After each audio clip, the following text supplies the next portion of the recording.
Welcome to another Album of Record podcast. I'm Craig, joined as always by Andrew. We're at the end of year talking about all the different things, or most of the different things we listened to this year. How's it going, Andrew? It's going pretty good. Happy to be here on this whatever day of the week it is that we're recording, and excited to talk about the year in music, all that good stuff.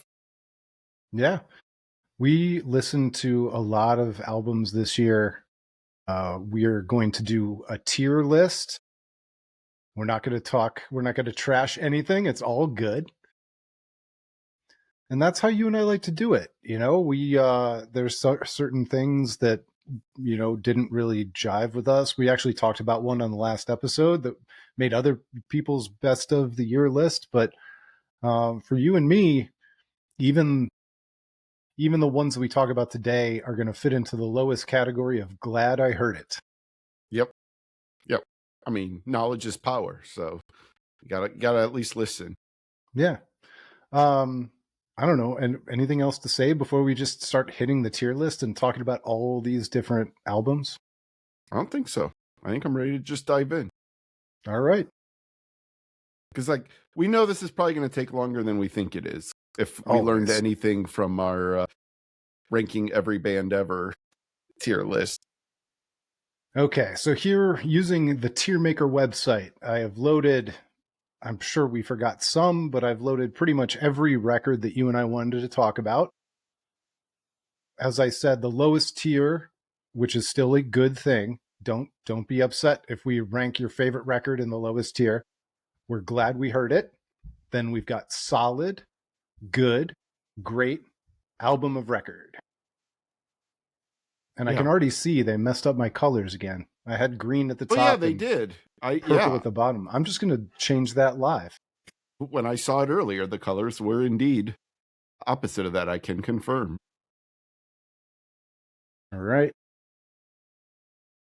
Here's the real question, Andrew. Where do you want to start? Oh, we could just take these in order. I don't think we need a specified order. I don't know what order these are actually in. They're like, you know what? Somewhat we'll do that. Alphabetical, but also not. We'll start in order, and then we'll treat it like Christmas morning in my house growing up. Like then, I'll pick out a couple of Andrew specific gifts, and then there will be a couple Craig specific gifts, because some of these records you're not going to have anything to say about. I know for a fact there are probably 5 or 6 that are all you. I got nothing to talk about really.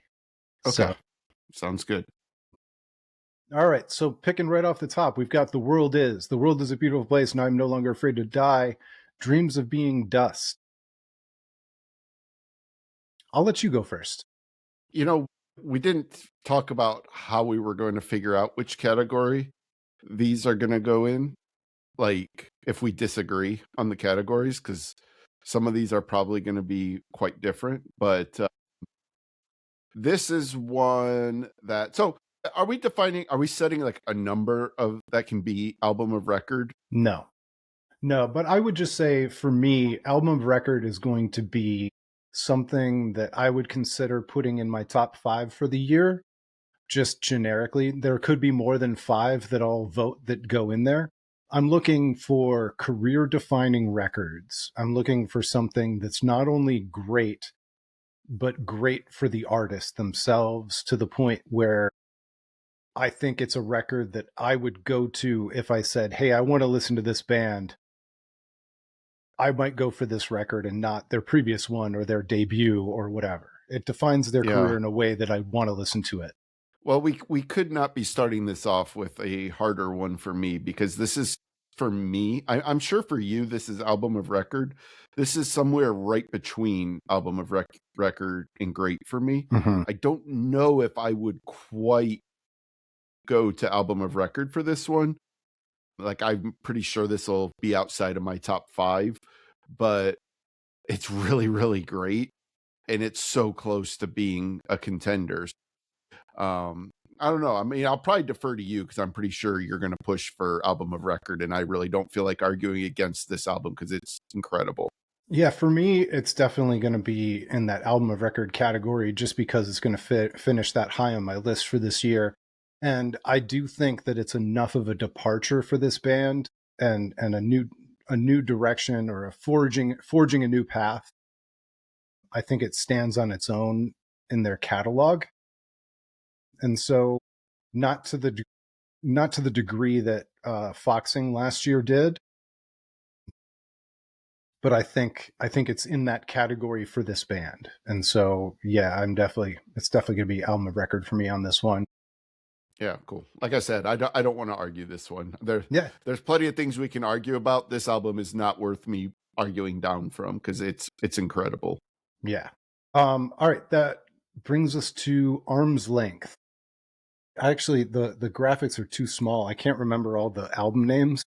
Yeah. This one's going to be your call. This is a you pick more than a me pick. Okay. So Arm's Length is a really good emo band. They're from Canada. They had maybe the best tour of 2024 for me, just in terms of their performance and who else they performed with. So I was really looking forward to this record.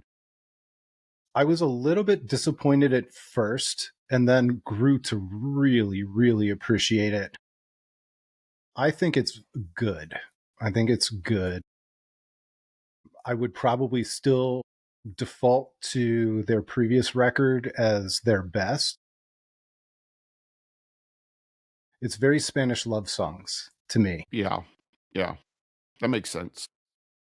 I'm going to let you go first with Samia.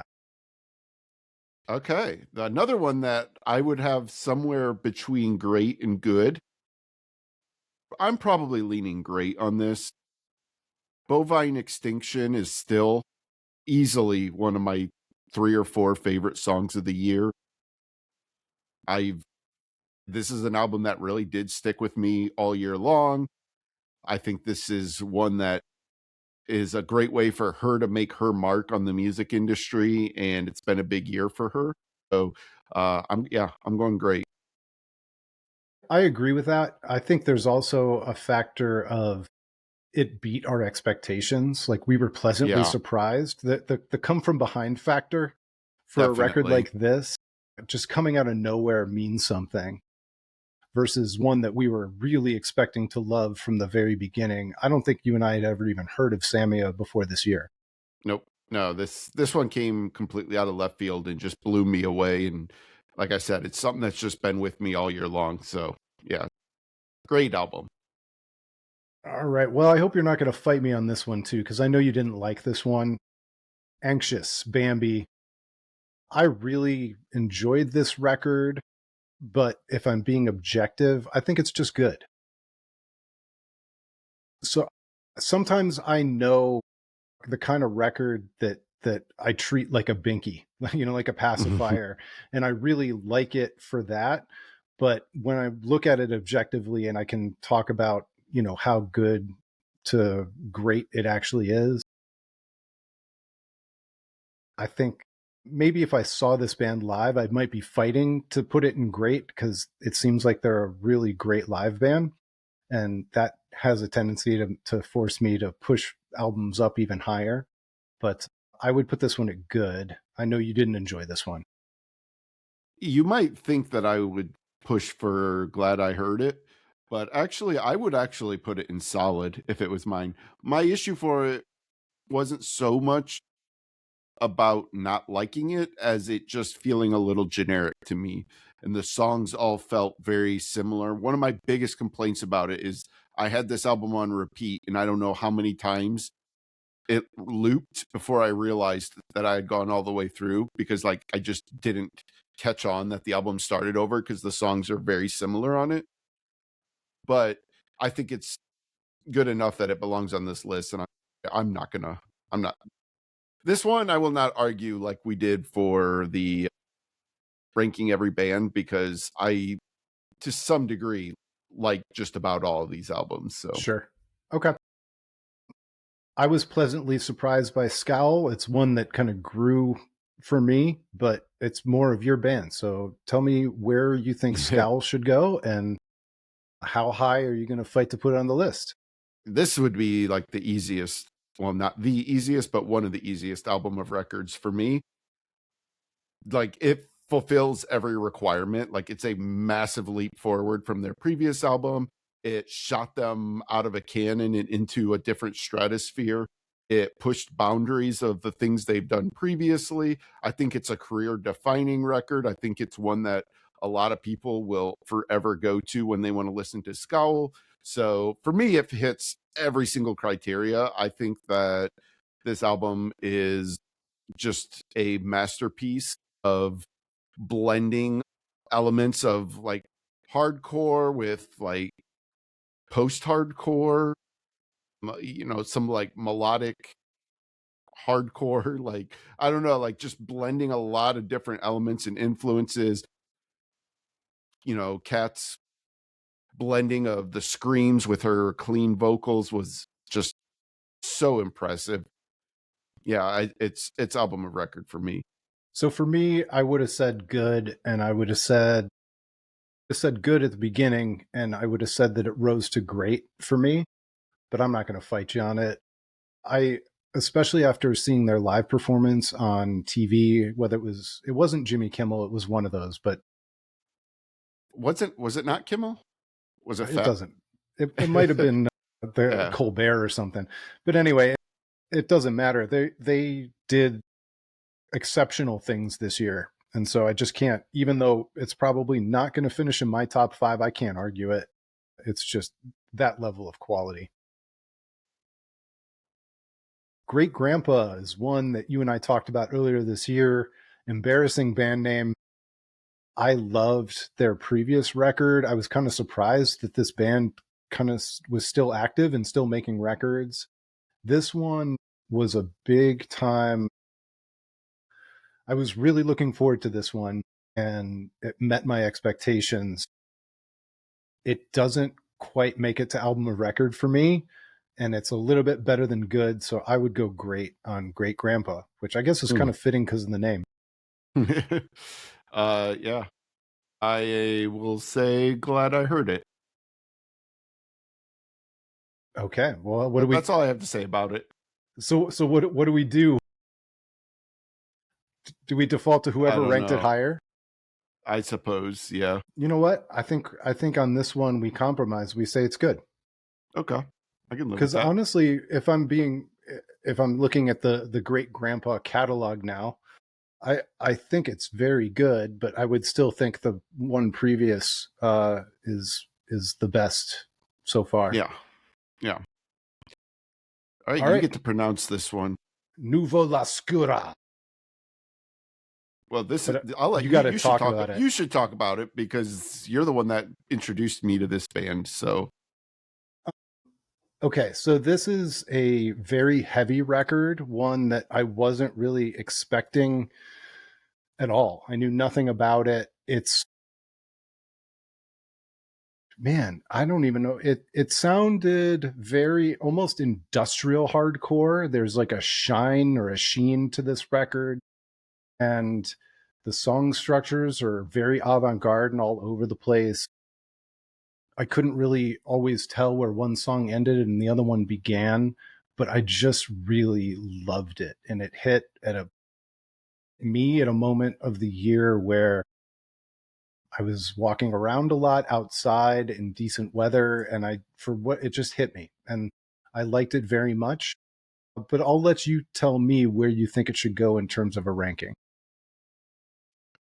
yeah, so for me this kind of like they do not sound like Ithaca, but it fills a little bit of that Ithaca void for me. They have the same energy, like they're on the same wavelength in some weird way. And I don't like that's a weird thing to say because I really don't think they sound like Ithaca. I don't like No, they're entirely different bands. Like they make entirely different kind of music, but it feels that same energy for me when I listen to them. I liked this one a lot. Do I think it's like I don't think I would put it though like on the same level as Samia. Like so Samia kind of like set a little bit of a precedent there. And so like I'm like I don't know if I would quite put it on that level. I think this might be more good than great for me. yeah, I think that's about right. Yeah, I think that's probably about right. I'm very interested to hear what comes out of this band next. Yes. Yeah. I do think we could be selling it short perhaps a little bit, but I don't know. Like it's just right. It's right on that cusp. Like, but I can't quite put it on that same tier as Samia. Yeah. All right. First Day Back is one that I'm shocked that all of a sudden Pitchfork did a review of this one, a glowing review that was not written by Ian Cohen. But this one's been out for quite a while. From the very minute I heard this one, I was like in love. It was very late 90s, early 2000s, Midwestern emo. Like it sounds as authentic as all hell. It's just so authentic, like a garage record, completely independent, and I loved it. But even still, I don't think it's super original. It's not going to finish in the top. I would say it's solid. Did you ever listen to this one? I don't know this one at all. No, I was just looking at that album cover, thinking to myself, I have no idea what that is. Well, let me pull up the Pitchfork review because I was just blown away. And got an 8.1. The Santa Wow. Cruz's band self-released debut plants its flag for the homespun Midwest emo of the 1990s. When did it come out? It came out Or what's the date of the review? Because the review's December probably 5th. Oh, so it just came out. The record didn't just come out, the review just came out, Huh. which was why I was so shocked it finally got a review. I'm looking up the date. It came out June 1st. So I was listening to it Wow. this summer. Okay. Huh. That's But yeah, very unusual for Pitchfork. Like they don't usually do that. Like usually if they don't review it within the first couple of weeks, it usually doesn't get reviewed. and this is one of the first times where I'm using the solid category, and I want to just let everybody know how glowing solid is in this case. Like Yeah. there are no bad tiers here. Yeah. Okay, Spirit Box. Another one that's all you. I didn't listen to this one. You didn't listen to this one at all. Okay. Mm-mm. So I actually thought that this was a weird one in the world of like Sleep Token and pop metal and these giant metal festivals. Spirit Box actually gets undervalued in the marketplace. I think they're not cool, and people don't think of them as cool, and they're too, Courtney LaPlante is maybe too marketable as a lead vocalist, or there's something Yeah. about this band, and it's not like super duper original, but Yeah. I think the quality is absolutely there. I think this record is completely underrated. I'm not going to overstate it though. And they also made a huge mark on TV by playing a super screamy, aggressive song on live TV, which I was really impressed by. But I'm still going to go glad I heard it. Yeah. I don't dislike I just want to clarify too. It's not that I dislike them. It's just, time is finite and there's only so many things I can listen to. And this just never compelled me to listen to it. So that's all. I know you checked out that live performance that I sent you, though. Yeah. Yep. Definitely. It was definitely cool. And 3 million monthly listeners can't be wrong. Right. For sure. All right, I'm gonna let you go with Dax Riggs. Oh, you're gonna let me take Dax Riggs? Wow. I am. Okay. Well, I was not expecting to actually talk about them because I figured Craig would talk about it. But so I knew nothing about Dax Riggs. He was the lead singer, correct? Lead singer of Acid Bath. And I did not know that when I first heard this album. I truly didn't. I just I don't know where I saw it, but I just listened to this album and I thought it was great. And I shared it with Craig, and Craig was like, "This is the lead singer of Acid Bath." He knew all about him. So I didn't discover anything cool. But I don't know. This album is a sort of, this is so blasphemous to say, but it's a little Mark Lanigan-y for me. It's walking in that path, and it's just a really solid well, I don't want to use that word because I would rank this higher than solid, but a just really great songwriting.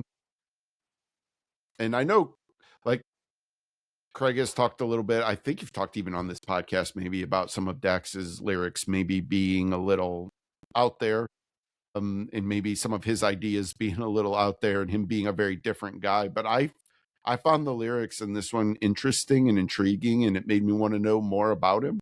So for me, this is definitely good.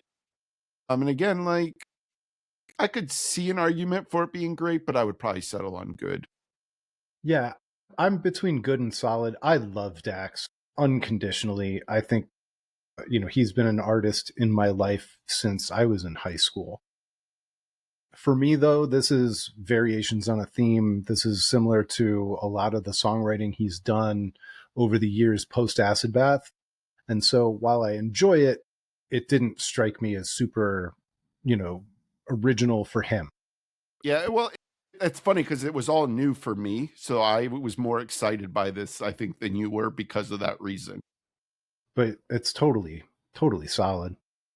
Well, beyond, I keep using the word solid, even though we have a category for solid. But yeah, which I don't know. Maybe we're telling on ourselves a little bit here, but we just like Dax too much. But yeah. Well, and at some point, I could revisit some of these, and probably maybe at some point we'll look at the good category and grab some things and pull it down to solid. Who knows? Yeah. All right. Psychedelic porn crumpets. Do you want to do both of theirs at the same time? Yeah, sure. Because they did 2 records this year. Let's see. We've got this one, something Carpe Diem, right? Yep. And then where's the other one? And then it's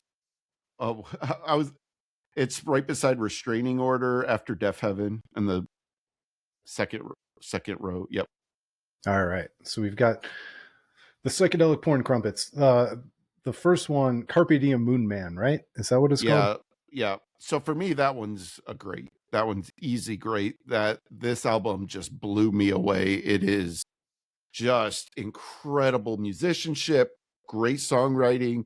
I talked about this at the time, but it has these hints of even like Queens of the Stone Age, like they're leaning into some stoner rock vibes, but bringing it in a more Australian punk vibe. Or I don't know. This one for me was great beginning to end. The second one was good. It has moments that are phenomenal, but from beginning to end, it doesn't hold up as much. And maybe I would even possibly consider this one as solid. I think this one's solid. And if it was just me doing this list, I'm not going to argue with the great, because I love the first half of that record so much. For me, that record faded a little bit in the second half, or maybe I just got a little bit bored with it because of my personal taste. So for me, it probably would have been good. And then the second one would have been solid to glad I heard it. But I'm willing to give some Andrew inflation. Yeah, there we go. Saturdays at Your Place is easily one of my picks. It's definitely album of record for me. It's going to be one of my top records of the year. I think I've already talked about it. Their live show was incredible. The album is one of the most infectious, it's the thing I listened to the most this year, and it didn't come out early in the year. So for me, it just has to go album of record. I don't remember what your take was on this record, Andrew. It was good, pushing on maybe great, but it depends on how we're talking about it. Like, are we talking about like on the scale of how I feel about them in general? Because I'm not a big Saturdays at Your Place guy. Like, I don't know if it's just a little too poppy for me, maybe. Probably, but it's one of those things that we always talk about. I don't say negative things about them because I can see the quality, I can hear the quality. So, like, again, I'm not going to argue anything you say about it. This one is all you to get to put where you want to put it. But for me, I would probably go good, not quite great. Yep. The Callous Dowboys. This is one that was a little bit controversial between you and me. I liked this one. I thought you were going to like it, and then you didn't like the singing voice of the vocalist, I think is what Correct. your criticism was. Yep. I actually actively disliked his vocal work on this album, and it turned me off to the whole thing.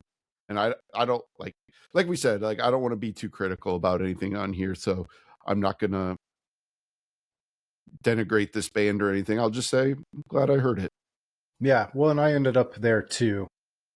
I think that I thought I was going to like it a lot more. I thought it was going to last for me a lot more than it did, but I think it faded. And I think some of the tricks that brought me in at the beginning were maybe a little bit on the gimmicky side. And once the shock value wore away, it was not quite as fun a listen as what I thought in the first try. So it didn't last, but like totally, I'm glad bands like this exist and are making music like this, and I'm glad I listened to this one. Yeah. All right, Sleep Token. We don't even need to talk about it. Glad I heard it. Sure. One of the coolest shows I saw this year, but it's not as much about the music as it is about the spectacle. Okay. So I'll let you talk about Brother Ali. Yeah, Brother Ali. I don't have a lot of rap on my list this year. I really listened to very little rap. I mean, we have Danny Brown on here that I'm going to rank.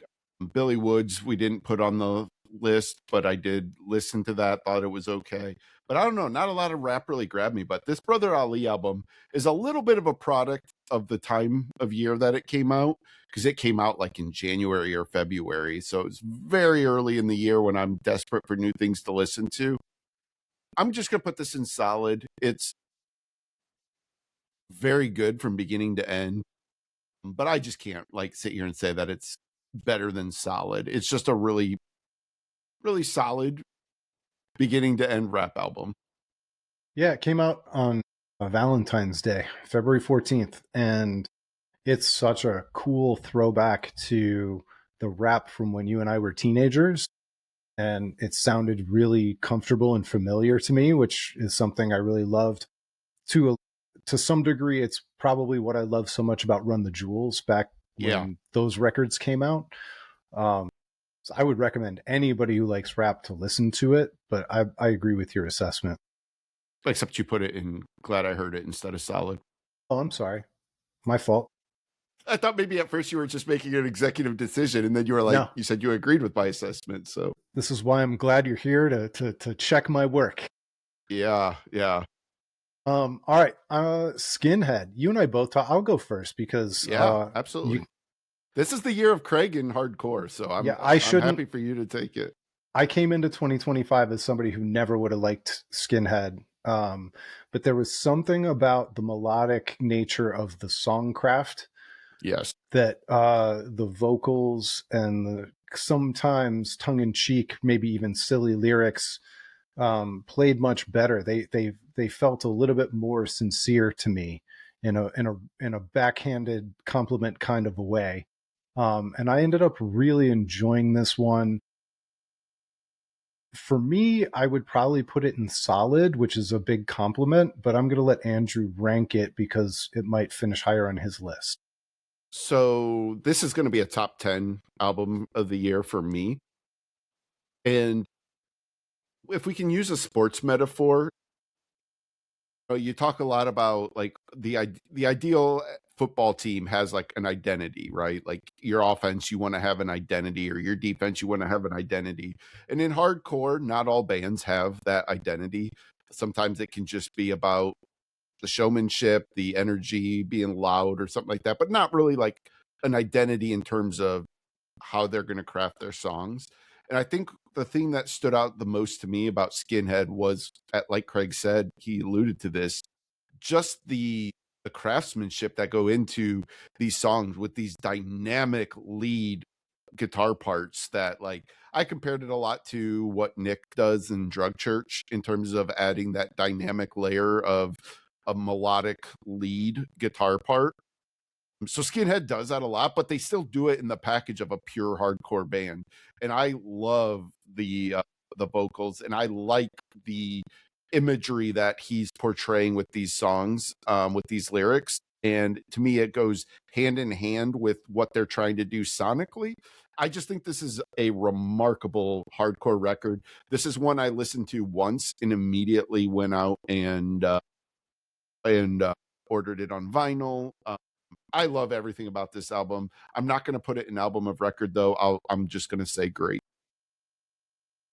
But like to me, this is just a landmark hardcore album for this year. So it's great. It's notable. And I mean, when a hardcore record is notable to me, I feel like it's even more notable. Yeah. All right, Pool Kids. Pool Kids is a band. Actually, I just saw them twice last week, opening up for Foxing. The live show was really good. I was a little bit disappointed in this record. I think this record undersells the quality of the band and who they are.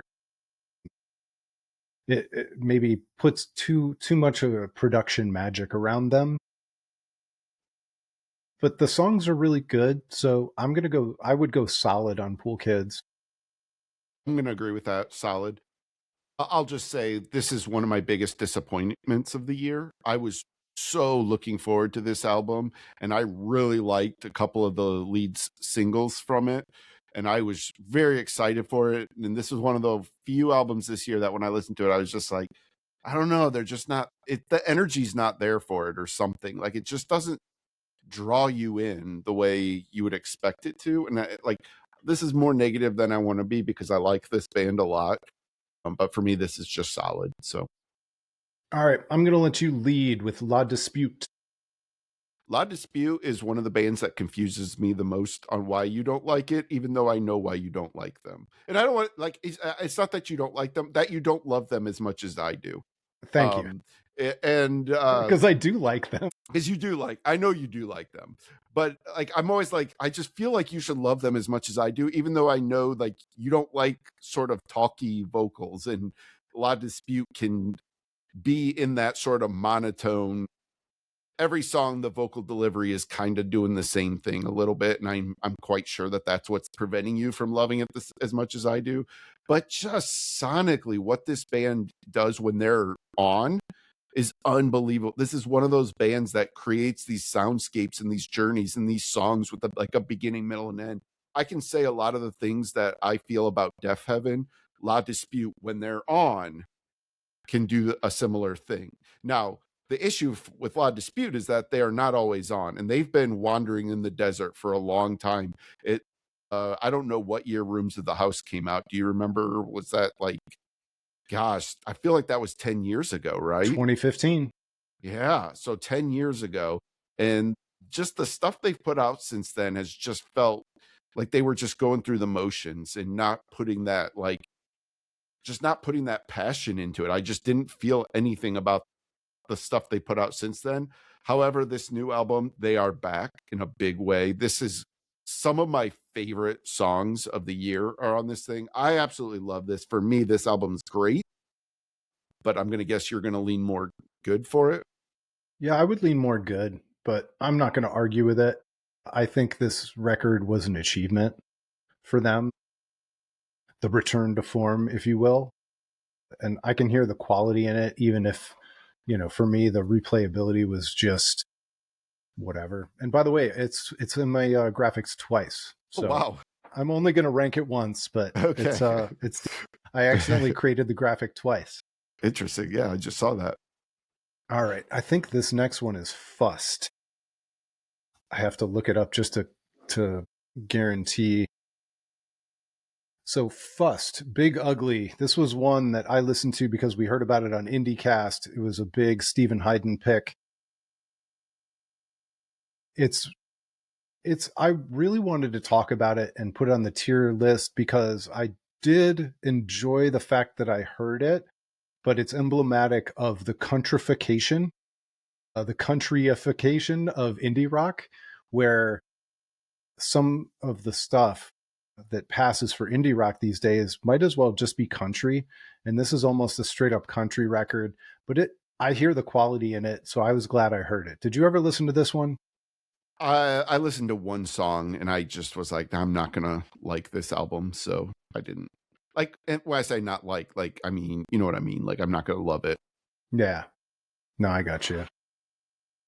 Man, the graphics are This getting is, small. this is Abdomen. I know what this one is. Okay. So this one's a me pick. This was the first. So I have a running list that like keeps track of albums that are coming out. This was the first album I had on my list for 2025. You know, I might have things might have popped up that I wasn't anticipating that I listened to before this, but this was like my first heavily anticipated album of 2025, and it's really good, but it wasn't what I was hoping it would be. I was hoping that it was gonna be this really powerful blend of shoegaze and psychedelic, and it does some of that. And like it's gonna sound like I'm downselling this because I did enjoy this. I just thought this was gonna make such a bigger impact on the music scene in general, and it just kind of fizzled a little bit when it came out. So for me, it's I have to put it. Sounds solid to me. Yeah, I'm debating between Glad I Heard It and Solid. I'm gonna say it's Solid. Okay. I'm going to let you do AFI as well because I'm not that big of an AFI fan. This one is tricky. It's not album of the year. It's either great or it's good.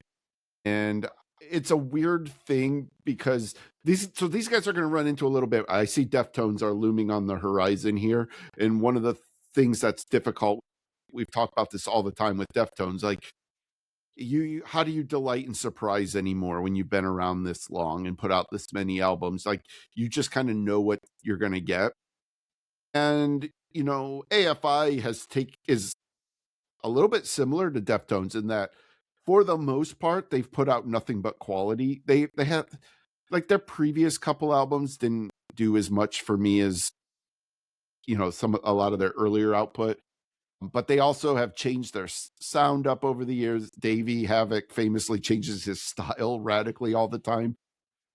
But it was kind of like, I don't know how much AFI could really surprise me anymore. And then they put out this album and could not have been more surprised by the sound. This new wave British 80s sound was just so out of left field for them. It was so different. And I want to reward them for taking that swing because I think it's awesome. And I think this album is really good. It is my favorite AFI album since maybe December Underground. Like it's really, really solid. Like they actually pulled it off. But I don't know if it's great or if it's just good. I feel like I somewhat overrate it just because of how hard the attempt was. It's probably good, but like I feel like the effort was great, if that makes sense. Yeah, well, to your point, redefining yourself or creating a new lane for yourself this deep into a career is really hard to do. And so the fact that they even flirted with it is an achievement. Agriculture is one that I was disappointed in. And at first, you told me to go back. I'm so glad that you had me go back. I still wonder if maybe it's a missed opportunity for me with them, but I would have said solid or glad I heard it 3 or 4 weeks ago. And today I would say somewhere between good and great, and I'll let you determine. Yeah, so like my knee jerk instant reaction was, "Oh, this is album of record for me." But then like I see what we're going to be talking about next and it just kind of makes me realize, wait, no, that's a different tier. Like I love this agriculture record a lot. I think it is amazing, but it's great. It's not album of record. Okay.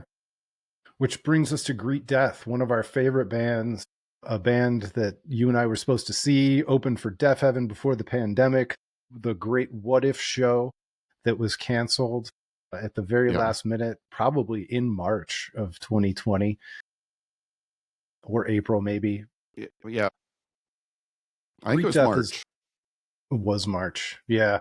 It's just one of those bands that doesn't really fit neatly in any kind of lane. They're willing to stretch out, they're willing to play heavy, but they're also understated. The songwriting quality is absolutely off the charts. This is easily the best record they've put out since New Hell. Wait, New Hell? Is that what it's Yeah, called? New Hell. Yeah. Yep. And honestly, it might be better than New Hell. And so, career defining, easily one of the best records of the year that I heard. And I'll let you talk about it because you're the first one who mentioned one of their songs as being one of the best songs you heard all year. Yeah, I think Country Girl might be my favorite song of the year. It's just so incredible. This band, they like, it's a little bit Radiohead-esque. Like, they don't sound like Radiohead, but in that, like, they don't come around all that often, but when they do, you're just like holding on to your seats to see what they're going to do, and you're just blown away at what they accomplish. This is one of the best bands in the world, bar none, in terms of just pure songwriting. They are just unbelievable. This is the first like unified, both of us, no hesitation album of record. This is easily both like in the top tier of both of our favorite albums of the year. So Yep. All right. Our first pivot. so Our first pivot of the night, because I'm noticing a pattern in the graphics here. We're going to start going top of the list, bottom of the list, because Andrew has 4 or 5 on the top coming up straight, and I've got 4 or 5 on the end coming up at the end of the list. So why don't you take? so Go ahead. Church Tongue. Church Tongue. Is that what we're doing? Church Tongue. You'll know it was me. This is tough because I don't know where we rank EPs on here. Did I accidentally put an EP in? You probably told me to pull it out. Yeah, you got that one. You've got Cosmic Joke in there. I can just pull them out, pull them to the end if you want. Okay. Because I know you don't like to rank EPs the same. But why don't you talk a little bit about Church Tongue and a little bit about Cosmic Joke? I'll especially talk about Church Tongue. This Church Tongue EP is excellent. It is phenomenal. This band, I'm like so excited for them to put out a proper album. They are, I don't know, just this heavy melodic hardcore blend. Just really good. Cosmic Joke. This one, I really liked their debut. This one, the EP it's like if I was ranking it, I would have ranked it as solid. It didn't like break the boundaries of like traditional punk and hardcore the way I felt about their first one. By the way, Church Tongue, I'm just noticing now, gets a credit on Captagon from The World Is. Oh yeah, that's right. I forgot about that. Yeah, so we got some crossover I forgot about. Yeah. And then Cosmic Joke, you want to, because they're on the list, I don't want to leave people hanging. Yeah, that's why I say right there at the end. That was just the part about it's solid. Nothing. Oh, okay. Got it. Nothing All exceptional. Right. All right. Cloakroom, Andrew. Yeah, so this is another one I was disappointed by. I want to like this band so much more than I actually do. And I love the album cover too, by the way. The I listen to this one as well. And like, there are great songs on here. It's just, it's beginning to end doesn't hold up as other things. And this is probably more in the Glad I Heard It or solid at best. Yeah, I'm going to put it, I would agree. It's Glad I Heard It. Yeah. And I truly was glad I heard it, but yeah, like it's more like, let me hear what they do next. Yeah, exactly. All right, I'm going to go to the end of the list. White Reaper. This is a band, their previous record I really liked a whole lot. This is a record that kind of wasn't really even on my radar, and then I forgot about it after it did come out. But I've gone back, and there are 4 or 5 really good songs on there. It's a band that is a little bit more interesting than the pop punk genre that they're in. And so I'm definitely going to put this one at solid if you have no objections. Did you ever go back and listen to this one? I did. It's fun. They're fun. Like, I could almost say we could almost grab Spiritual Cramp right now and put them right beside it, because they do a lot of the same kind of things where they take a twist on a genre and just make it fun and entertaining. It's there to the left of Taylor Swift.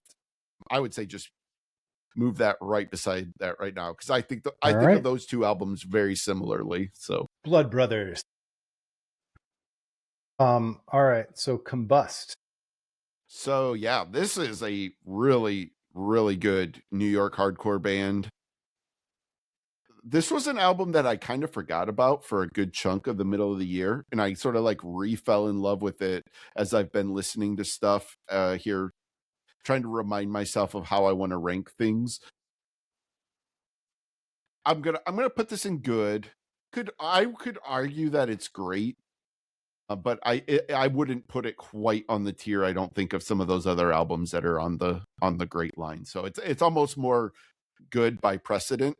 Whereas I think I would probably tell people in person it's great, if that makes sense. Yep. Yep. No, that does make sense. All right. I'm going to talk about Matt Mason. Matt Mason is a singer-songwriter, kind of a troubadour type guy.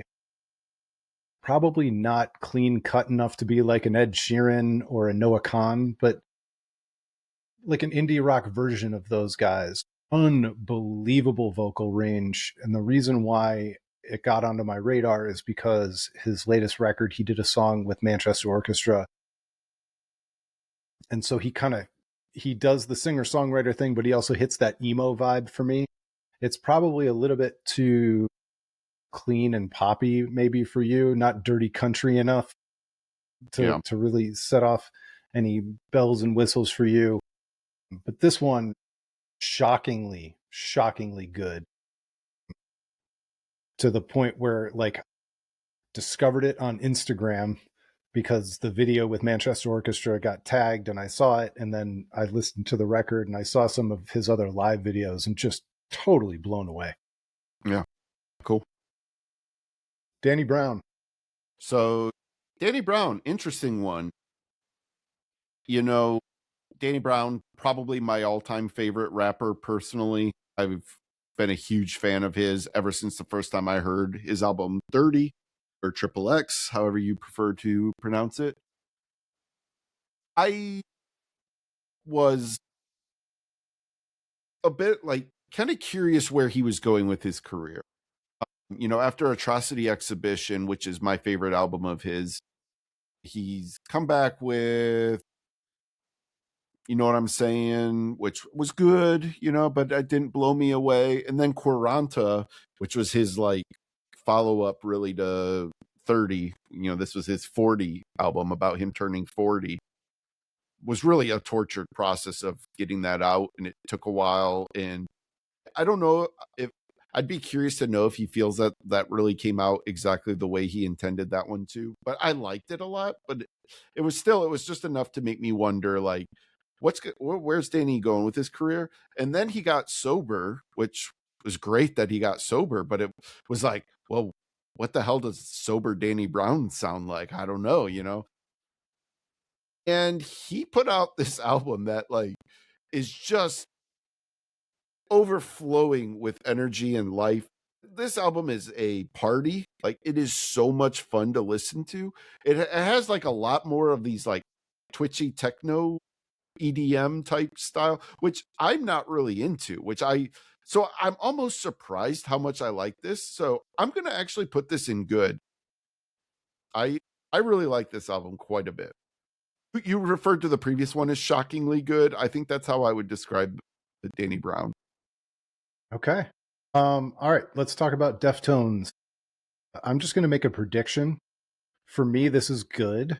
For you, you're going to struggle between great and album record. And I think this is just a mature band trying to build on an already amazing career and suffering at the comparison to their past greatness. Not that they're suffering. They're doing amazing. Yeah. I do worry that this is going to have a little bit of an ohms effect on me in the long run, where I overrate it in the presence. I would not put this in album of record.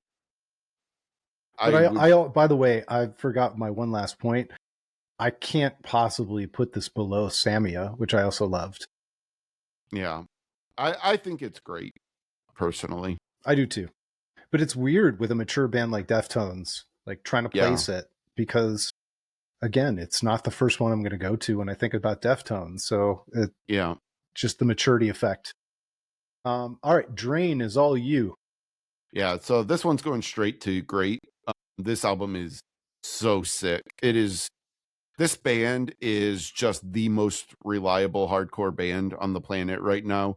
If you just want these incredible riffs and just a total vibe, just a like Sammy, their vocalist, is just the life of the party everywhere he goes. He's one of the most entertaining figures in music today. And he just like, I think that this album truly, like, I don't know if you even listen to this one at all, but like I did. thematically, like this album is like taking a look at the world like crumbling around us, and every day we're surrounded by these negatives, just destructive stories. And this album is like, hey, like, yeah, everything sucks, but like let's still find some ways to have fun. Like let's channel it through this music and like let's have some fun with hardcore music. And I don't know, I kind of appreciated something like this. It's not to downplay anything going on in the world, but it's like, hey, like, like we can still band together as brothers, as a family, as a community, and like we can still uplift each other and exist, and just shrink your world down to the people around you, the people that you care about, like have fun with them. And it just resonated so much with me. It like makes me think even about like Craig and I doing this podcast. A big part of why we do this podcast, it's like, yeah, everything else sucks, like let's just shrink our world down and just have some fun talking about the music that we love. So for all those reasons, this one is easily great. Okay. Fleshwater is going to be a fun conversation because this is one that I think is fine, and you don't understand why I don't love it. Yeah, I really don't. I think that this is great songwriting. um you know I'm not going to push for great on it. I'm going to push for good on it. But like if it was just me, I think I would maybe lean great. So I think what it is for me is that the vocal melodies don't hit the peaks and the highs that I'm looking for, and it's not lazy. They're not lazy, but there's just something about it that just doesn't quite scratch the itch for me. Yeah. Like it's like in a totally different realm. I've always said that Decemberists were the band that I'm supposed to like, but I don't know why. I just don't like them. I'm Yeah. supposed to like Fleshwater, Yes. and it checks every box, but for whatever reason, I just don't love it as much as I'm supposed to. Yep. That's fair enough. All right, Froglord, you get the stoner. Yeah. Yeah. This was one that when it came out, I was like, oh, this would be an easy great. Like I loved this album my first like maybe 5 times listening. And then it kind of fell off for me a while. And then I didn't listen to it for a long time. And then I listened to it again recently, listened to it. I was like, oh, maybe I do like. So I don't know really how I feel about this. I think it's just solid. I think it's cool. I enjoyed listening to it once, but I was never going to go back to it personally. But you know, again, you can hear the quality. All right, wait, This is Geese, it is. You're right. Okay, which I assume we're Geese getting both killed. glad. I assume we're both just glad we listened to it or glad we heard it. Yeah, I mean, I can hear why everybody else loves it. Yep. It's not my deal. Agreed. Okay, Runner is definitely more of a me pick, although I think you appreciate the quality. I don't understand why Runner isn't one of the biggest bands in the world in terms of like I think they scratch the itch for in a 2025 way that a band like Counting Crows did back in the 1990s, where it's cool and indie enough to or alternative enough if you're talking about Counting Crows, that it should be cool to the underground, but also palatable enough that it should be some of the biggest songs in the world. And for me, it's easily one of the best records I heard all year. Has one of the best songs of the entire year, the song that I listened to the most the entire year. So for me, it's an album of record. I'm assuming it would finish lower for you. Yeah, it would be in the good to great realm for me. Probably more good. But like the reason I would say possibly great is because I do think the album is a big leap forward for them. But uh I like this is something that there's no reason I should be into this at all. And I quite like this album. So to me, I feel like that alone just speaks to the quality of this. So I have no problems with you putting it in your personal album of record. Yeah, and Spackle was the song that was just Yeah. atop the charts for me this year. All right, Glitterer. Yeah, so this is a very recent one. I haven't had as much time to digest this as I would like. This just came out a week or two ago. I really loved their previous album. It was one of my favorite albums of, I think it was last year. I feel like it was 2024, but this one is quite good. But it's probably more solid. I'm not going to put it on like the Fleshwater, Combust, AFI zone. So it's solid. Okay, Higher Power. This is another all Andrew pick. Yeah, this one is well, it is an Andrew pick, but it kind of should be a Craig pick too. I haven't really heard this one. This one is I'm just trying, like, I know we're like running out of time here and I don't want to like, We are there's not some running other out things. of time. We can go as long as you want. There's some other things that I want to spend more time talking about. So I would just also put this on the solid line. I could probably argue for it as good, but I'll just put it in solid. Like, but what about it? Why should I like it? It's got like a pop punk kind of vibe to it that I think I think you would like some of the hooks in this. Like there's some real hooks in it. And maybe I still will. I honestly didn't listen to this one. It's like they probably define themselves as a hardcore band, but like they're, to me, like they bring more hooks than you would expect in a hardcore album. Okay, Home is Where. This is one that you and I were both really high on in terms of expectations. I think it's good. It didn't blow me away. I wish that it had, but it's just good. It's just good. I agree. I like it a lot, but it didn't wow me as much as like the Whaler did, you know. Yeah. Hotline TNT.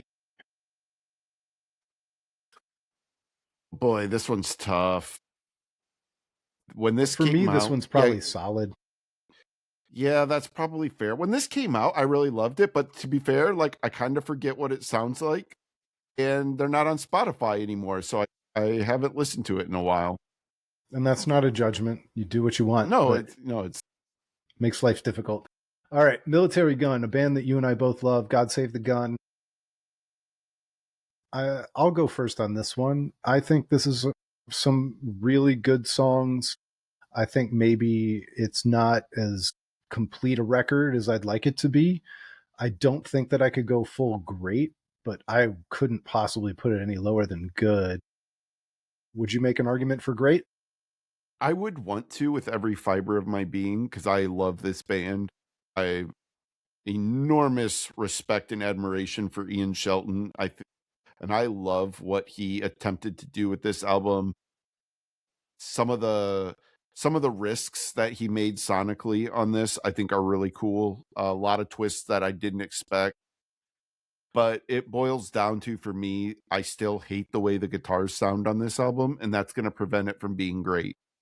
So for me, the songwriting is great, but the production just keeps it at good. Okay. No, I agree. Mama. This is one that I didn't expect to like.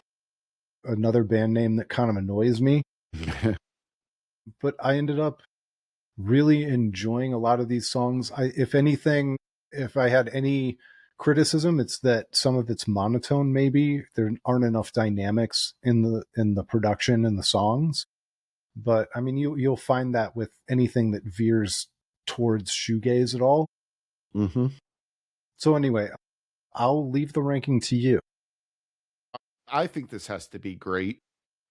It's like, it's not a perfect album. It's not totally even. There's definitely high points and low points on it. So like I I would be somewhat receptive to an argument for good, but I think the highs are just so freaking high on this that to me it's in great. Like the harmonies, the like the these vocals are just out of this world. I love the songwriting, the craftsmanship. I think this is great. Cool. So we got another EP here, Yeah, MS MS Paint. Paint is another Yeah. EP. I'm gonna drag that one to the end. We got My Morning Jacket Is. I was touting this as a return to form when it came out, and I don't think I've listened to it since like 2 weeks after it came out. So I guess I'm just glad I heard it. Me too. Me too. All right. Noctambulist, De Droom. It's longer than. Yeah.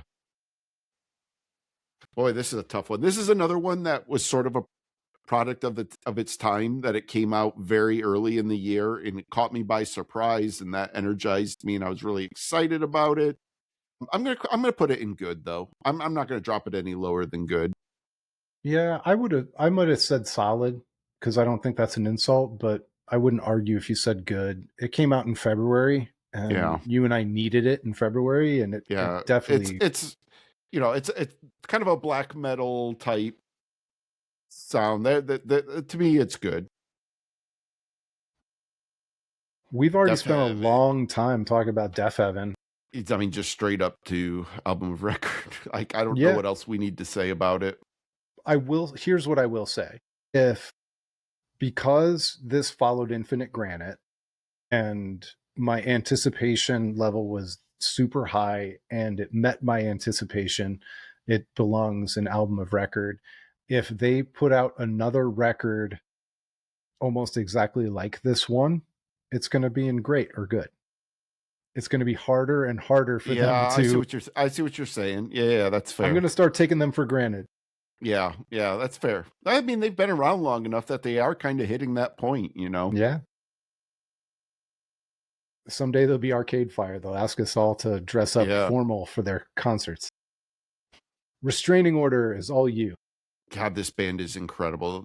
When people talk about bands that don't miss, if you like these punk, just straightforward traditional punk, man, is Restraining Order the band for you. This thing is just unbelievable from beginning to end. There's not a moment that they are not just bringing the punk attitude, energy, vibe, everything. You know, this isn't an album of record material for me, but this would actually be great for me. But I don't know if this is like one of those ones where we have to, because I know you probably don't have much feeling about it, but It's off my board, but that's no reflection on it. I just haven't listened to it. So we'll just let Andrew have that one. I just think, like, to me, like, it's like a pillar of like this three-headed monster of each band doing something a little different, of Skinhead, Drain, and Restraining Order. And I just feel like they all belong on that same line because they're all doing something different for me, but it's something so deeply ingrained in my musical DNA and who I am. So Yeah. All right. Life of a Showgirl, Taylor Swift. We listened to it. We're going to rank it. Are you just glad you heard it? I think it's solid. I think I it is really too. do. I think it's solid. Because honestly, I listened to the Tortured Poets department, and I was not even glad I heard that. Yeah, I thought that was agreed. maybe her worst album ever. All right. We've already spent a long time talking about The Armed, right? Straight to album of Straight to record. the top. You know, we'll, before the end of the year, I'll pick which one is my album of the year. But it's we're still gonna make our top 5 or top 10, personal top 5, personal top 10. But it's still a work in progress for me. But man, Yeah. the Armed album is out of this world. They are gutting a body of water. Very, very good shoegaze band. It's at least solid. I could almost get to good for this one. I enjoyed it. I wouldn't argue over solid. And maybe it could continue to rise. I haven't listened to it a super ton, but I could. Yeah. Water Margin, Gleaming. Yeah, so Cursed. Water Margin is going into solid. Again, I would probably like to argue for good, but I probably, if I'm being intellectually honest, like I didn't listen to it as much as I listened to things that were on that good line. This is a band that basically sounds like Fugazi. And Okay. so for that, I love it. Like it just it speaks to me. I love that there's a band who clearly is taking influence from Fugazi. I love that. But so solid it is. All right, Wet Leg. For me, Wet Leg is good, and that's like a come from behind Absolutely. victory. Absolutely. That good. I I was not I can't expecting that at all. I can't put it in great because the second half of the album doesn't hold up as strongly for me as the first half of the album does. But boy, do I love the songs that I love from this band. Do I love them. Yeah. Winona Fighter. I don't know. You want to talk about this one first? Yeah, so Winona Fighter is a really good band, but they're very derivative. There's almost nothing super original about them, but they're good. And so I'm glad I heard it. I'm gonna. I almost want to fight for solid on this. I liked this one so much more than I expected to because it is very like Craig's right. It is derivative. It's pop punk, like They want to be not early things that I would. Paramore. Yeah, kind of want to put it in solid. I'm not going to argue. It's Okay, fine. It's I think it's solid. the quality is there. Yeah. All right. A late arrival on the scene this year, Ben Quad Wisher. This is one that I was really looking forward to. This one that met my expectations. And I think for me, it's good. Not great, huh? I think it might end up being great. It's hard for me to say. I start looking at the rest of this list I know. with my other emo picks, and Yeah. I think this one's firmly on the same line for me as Arm's Length and Anxious, which is really great company for them. I like it more than those, but for me, it's more like Military Guns, Sweetwater, like that's, or Fleshwater. I mean, that's kind of where I'm like, maybe it needs to be in line with those. So that probably makes sense. But I definitely like it better than Home Is Where. That's why, these tiers are tough. Yeah. But yeah, I mean, you're always going to like some things in a tier more than others. Like even in album of record, like, but I'll have one. Even an album that doesn't make it all the way to great on this tier list for me could finish in my top 10 just because I'm me. And I love stuff that is good sometimes more than I'm supposed to. Yeah. I like this album a lot, but I'm good with Let's put it in great then. Okay. We're going great. I got no problems with that. All right. I don't either. Turnstile. Straight it to the top. I don't feel like we really need to say much about it. Even though it's not, like, for me, it's probably my favorite record of theirs, but for a lot of fans, it's probably not. It might even be a disappointment or a step back for some of their hardcore fans, their hardcore, long time fans. Yeah. I mean, as far as it depends on what you released this year, it's one of the most impressive achievements of the year for sure. Yeah. It depends on what you want from Turnstile, I guess, but like, I just think this album was an incredible accomplishment. Like I've been talking for years about how I was unsure whether they'd be able to successfully land the follow-up to Glow On. And I think they achieved the assignment. So yeah. You don't like Bon Iver. I'm really happy I had another Bon Iver record come out that is listenable. Happy to have it. Sounds good. Same with Coheed. Yeah. I'm really happy to have a new Coheed record. Agreed. All right. Blonde Shell is one that I was greatly anticipating. I was certainly disappointed with it in first, but it came from behind in the end. I'm going to fight for good now because I really truly fell in love with some of these songs late in the year after being initially disappointed. I'm so glad I went back and revisited it. Would you fight me on good? I'm not going to fight you because I really like Blonde Shell a lot. But I would say I agree with the original disappointment. And when I say disappointment, it's because I was expecting great. And for me, it was just solid. So but I don't have a problem with it being on the good line. All right, Ellis Dunes, which is basically the backing band of Coheed with It's Coheed, it's My Chemical Romance guitarist is in it. the drummer from Thursday. Yeah. And Anthony Green. And Anthony Green. Yeah. For me, this is great. I don't know. Like, I can't be objective about Anthony Green. His vocals just, I don't know. They just like blow me away every time. He is one of one. There's nobody who sounds like him. I might have to fight for album of record on this one. I almost could get there. I could almost get there. It's easily one of the best records of the entire year. It's a little bit weird to me that it's like a super group. It's a little bit hard. That's the thing. It's like, I don't know what to expect, like, going forward, or like what it means in like the greater context, but I'm with you. Like, it could very well finish in my top 5. I'm not going to argue with this. So, okay. That's good. I like it. Okay. Downward 2. This is from the emo files, from the Craig emo files. I absolutely love this record. It's one that I kept going back to over and over and over again. I can't make it an album of record, but I can absolutely say it's great, and it's going to finish in my top 10. Yeah, I'm good with that. This one is all me.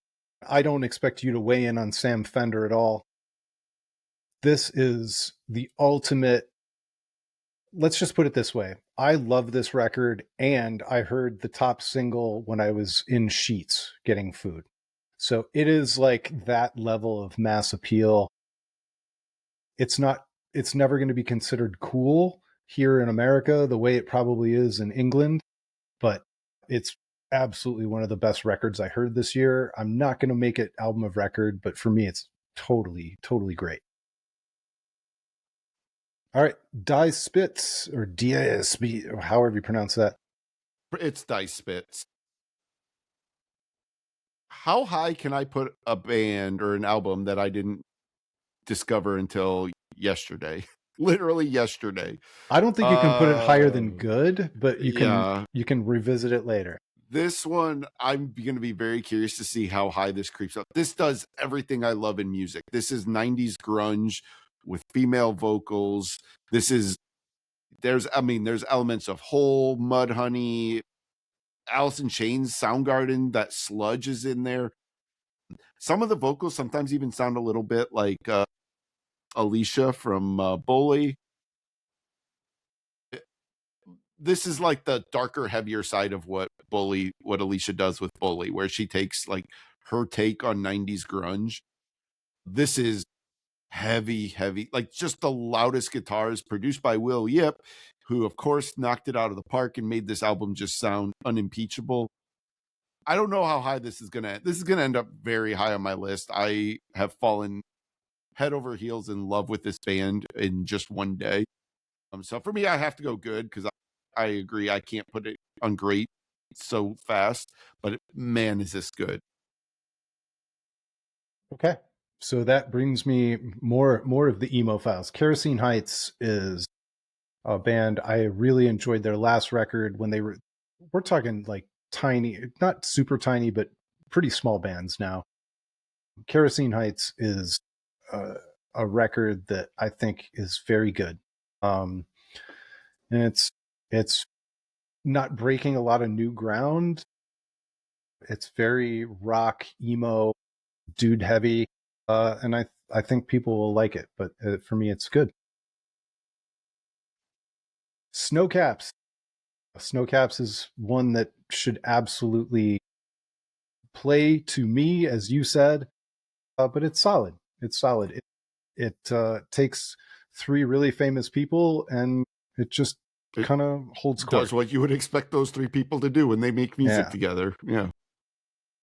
I'm going to spend a few extra minutes talking about the Low Blow. I don't even know if I shared this one with you. It's another one of those emo bands that very Midwestern, gets shared by Ben Quad, and it's part of that little community.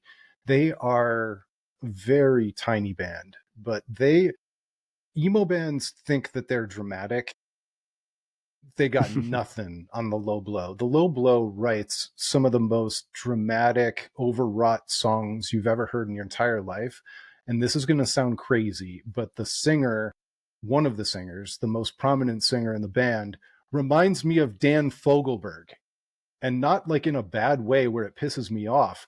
Like it just sounds like the tone of voice is very Dan Fogelberg, and they're just really good songwriters. So that one's solid. And there, I think we did it. Other than the EPs and La Dispute for a second time. Yeah. I don't know. How are you feeling about the list? Is there anything you'd want to revisit? Yeah, I was kind of looking at it. I was like, man, it feels a little bit weird because I think there's only one album of record that I would have up there that you wouldn't, right? That's Scowl, I think. Or would you not have Turnstile? No, I have Turnstile up there, album of record. And I can't argue Scowl because I look at the great tier. And I think Scowl belongs at or above everything on the great tier. The only one that I feel like a coward is Sam Fender. I think Sam Fender should have been an album of record. Wow. And if I was willing to go balls to the wall, I think I should have made that case because the quality of that record is just absolutely off the charts. Yeah.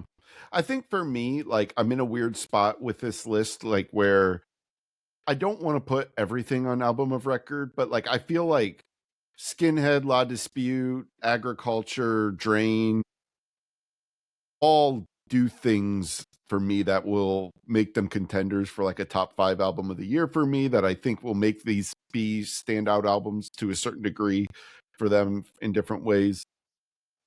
So I feel like one of those will end up on album of record tier for me, but I just wasn't sure which one yet. So they're just all kind of hovering there until I can sort that out and kind of figure out where I would put them. So which of the records on the bottom 2 tiers would you say you love the most, even though when you're being objective, it belongs down there? Ooh, that's a good question. On the bottom 2 rows, I'm looking at... Well, actually, let's do solid first. You have to pick one in solid, and then I'm going to have you pick one in glad I heard it. And I have answers, so if you need me to go first, I can go first. So on solid, believe it or not, like for me, it might actually be Glitterer. Like I feel like it's being punished because it's so new that I just didn't have a chance to figure out how much I actually like it. So I think that one would probably be the one. Yeah. And I'm between First Day Back and White Reaper. I like both of those much more than the final category I ended up fighting to tier them. So I think I would probably go First Day Back because I am so emo first. Yeah. And then go ahead. Glad I heard it. For me, it's Cloakroom. Okay. For me, it's Spirit Box. Okay. Yeah. The top 3 or 4 songs on that Spirit Box record, I think, are as good as any metal I've heard over the last 5 years. Oh, I already need to change my pick. Okay. Yeah, Water Margin. I forgot about them. That's my solid pick. Sorry. Not okay. So not Glitterer. It's Water Margin. I didn't see them there until I was like looking through it. I'm like, wait a second. That one for me should have been at least good. And then Cloakroom and Glad I Heard It. Yeah. Yep. I think that makes sense. All right. Well, I'm going to post this link to this tier maker and we'll let other people do their rankings, see where everybody is. Make sure you let us know which records. Don't be mad at us, but make sure you let us know. Do you think we're going to make people as mad as we did with our ranking every band ever list? Sleep Token fans. Were people upset? Oh yeah, the Sleep Token fans are coming for sure. The Sleep Token fans are not going to appreciate the fact that I like that record. I'm glad I heard it. I enjoyed the concert, they're just going to see it on the bottom of this list and go, how Yep. could it be below The World is a Beautiful Place or Greet Death or Runner? They're just going to Yeah. trash all the things above it, because I think Sleep Token fans in an odd way are kind of like Dave Matthews fans, where they're not really music fans, they're just fans of the one band. Yeah. Yeah. I can see So, that. but anyway, as I was going to say, don't get mad at us. Tell us what we missed. Tell us what we should listen to. We're always happy to listen to more things. But, this is the year as it happened for us. And so it was another strange year, and we'll talk about it as we get into our top tens. Seeing it all laid out here ends up looking like a pretty impressive year. Yeah, for sure. Lots of good stuff to check out. All right. So thanks so much for listening. We'll talk to you next time. It's been the Album of Record podcast.